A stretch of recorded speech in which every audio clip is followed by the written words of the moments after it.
ভক্তি ভরে রান্না করি ভালোবাসার তালে। আজ বানাবো রেসিপি মন জয় করে। চাল চিকেন প্রেম মিশেল ফ্রাইড রাইসের নাম।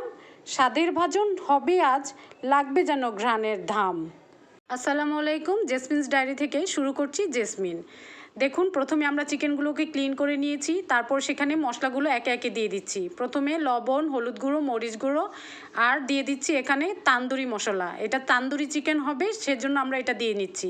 তারপর আমার সেই ফেভারিট কাশ্মীরি লঙ্কা গুঁড়ো, কাশ্মীরি লঙ্কা গুঁড়ো দিলে খুব সুন্দর একটা কালার আসে। তারপর সয়া সস, এরপর দিয়ে নিচ্ছি আদা রসুন পেস্ট, খুব সামান্যই দিতে হবে। এখন দিয়ে দিচ্ছি গোলমরিচ গুঁড়ো আর সামান্য টেস্টিং সল্ট, সেটা আপনাদের প্রয়োজন হলে আপনারা দিবেন, না হয় না দিতে পারেন। এখন আমি এগুলোকে একসাথে মিশিয়ে নিচ্ছি। মিশিয়ে নিতে হবে খুব সুন্দর করে, যেন প্রতিটার গায়ে মশলাটা ভালোভাবে ঢোকে, তাহলে আপনাদের খেতেও ভালো লাগে। এখন আমরা এটাকে একটু রেস্টের জন্য রেখে দিব। রেস্টের জন্য আধা ঘন্টা 1 ঘন্টা, যতটা সময় রাখতে পারবেন ততই ভালো হবে। যতক্ষণ রেস্টে রাখবেন এটা খুব সুন্দর ম্যারিনেট হবে, ভিতরে তেল ঝাল মশলা যা আছে সব ঢুকে যাবে। দেখবেন খেতে কেমন সুস্বাদু হয়। এরকম করে তান্দুরি চিকেন বানিয়ে আপনারা ফ্রিজেও সংরক্ষণ করে রেখে দিতে পারেন অনেক দিন ধরে। যখনই বাচ্চারা চাইবে একটু করে ভেজে দিয়ে দিবেন বা গ্রিলও করে নিতে পারেন। আজকে আমরা ওরকম একটা প্রসেস করব যেটা আপনারা দেখতে পাবেন।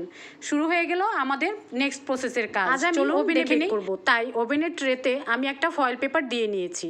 তারপর আমি চিকেনগুলোকে দিয়ে দিচ্ছি। এটা কেন করছি জানেন? স্বাস্থ্যসম্মত করার জন্য, যেন তেল ইউজ না হয়। তেলে ভাজাটা তো অবশ্যই একটু অস্বাস্থ্যকর হয়ে যায়। তারপরে আমি এখানে একটু হালকা তেল দিচ্ছি, না দিলেও চলবে, দিলেও চলবে। আমি একটু দিয়ে নিচ্ছি, দিয়ে হালকা করে একটু মাখিয়ে তারপর আমি এটাকে ওভেনে বেক করে ফেলবো। আপনারা দেখে নেবেন কিভাবে আমি করে নিচ্ছি। এভাবে যদি আপনি তান্দুরি চিকেন করেন, এত সুন্দর গ্রান আর এত সুন্দর হয় খেতে, এত মজা হয়, আপনাদের পরিবারের সবাই খুব পছন্দ করবে। দেখে নিন। এখন আমি ম্যারিনেট করা এই তন্দুরি চিকেনটাকে ওভেনে দিয়ে দিব। ওভেনে দিয়ে এটাকে বেক করব।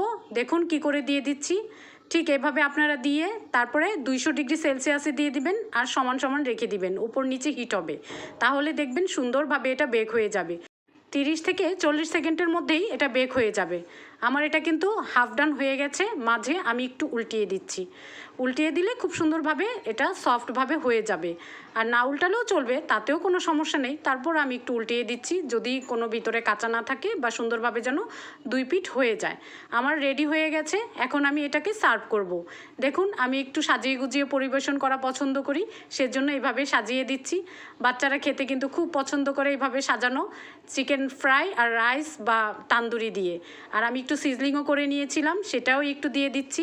সাথে আমি এই যে আমার তান্দুরি চিকেনগুলো দিয়ে দিচ্ছি। এভাবে সাজিয়ে গুছিয়ে যখন বাচ্চাদের সামনে দিবেন, তারা খুব পছন্দ করবে। আমার রেসিপিটি কেমন হলো জানাবেন।